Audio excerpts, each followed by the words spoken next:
Los Angeles শহরের কেন্দ্রস্থলে Trump বিরোধী বিক্ষোভ চরমে পৌঁছালে পরিস্থিতি নিয়ন্ত্রণে আনতে পুলিশ কাঁদানে গ্যাস, ঘোড়া ও রায়ট গিয়ার ব্যবহার করে বিক্ষোভকারীদের ছত্রভঙ্গ করে দেয়। প্রেসিডেন্ট ডোনাল্ড ট্রাম্পের সাম্প্রতিক নীতির প্রতিবাদে হাজার হাজার মানুষ শান্তপূর্ণভাবে রাস্তায় নামলেও বিক্ষোভ দ্রুত উত্তপ্ত হয়ে ওঠে। কিছু অংশগ্রহণকারী পুলিশের ব্যারিকেড ভাঙার চেষ্টা করলে পরিস্থিতি সহিংসতার দিকে মোড় নেয়।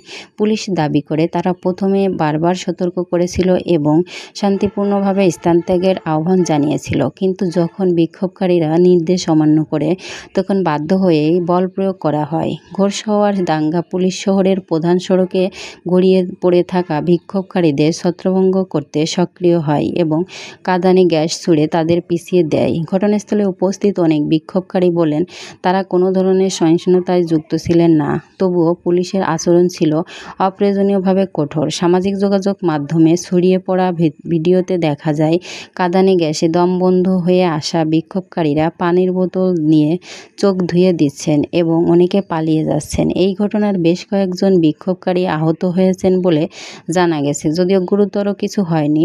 লস অ্যাঞ্জেলস পুলিশ বিভাগ জানিয়েছে কমপক্ষে 30 জনকে আটক করা হয়েছে এবং আরও কিছু ব্যক্তিকে শনাক্তের চেষ্টা চলছে, যারা পুলিশের উপর আক্রমণ চালিয়েছে বলে অভিযোগ।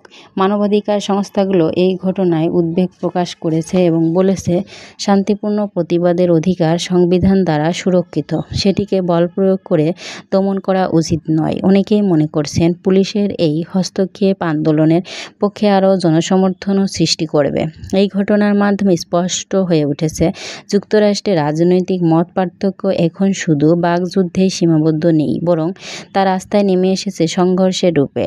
লস অ্যাঞ্জেলসের এই পরিস্থিতি আরও একবার মনে করিয়ে দেয় গণতান্ত্রিক অধিকার রক্ষা এবং নিরাপত্তার মধ্যে ভারসাম্য কতটা গুরুত্বপূর্ণ।